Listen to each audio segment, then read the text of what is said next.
Dans le cadre d'un partenariat qui sera conclu entre l'orphelinat Don Bosco et le ministère des Affaires sociales dans la prise en charge des enfants victimes de la guerre et leur scolarisation, la ministre des Affaires sociales, Action humanitaire et Solidarité nationale, Aziza Mounana, accompagnée de la députée nationale Magui Rwakabouba, élue de Rutshuru, a été reçue par Monseigneur Willy Ngumbi, évêque de Goma, auprès de qui elle a reçu la bénédiction et la promesse d'être accompagnée.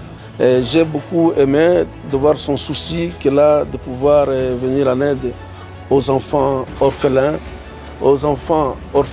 des militaires qui sont morts sur le champ de bataille, dont les parents ont versé leur sang pour ce pays.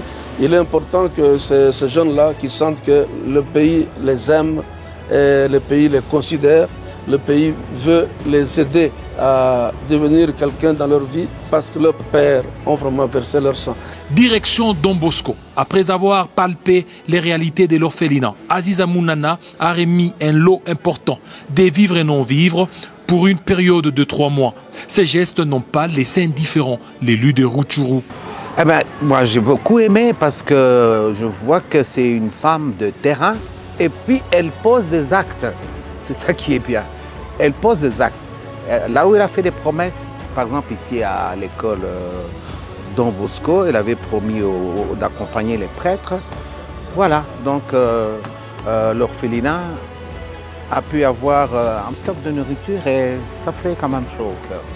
Pour le père Kizito, responsable du centre Gangui de Don Bosco, Aziza Mounana a su imprimer en quelques mois la volonté du chef de l'État Félix Tshisekedi dans la recherche de l'amélioration du social, ce qui justifie son abnégation dans la quête du bien-être social tel que voulu par le gouvernement souminois.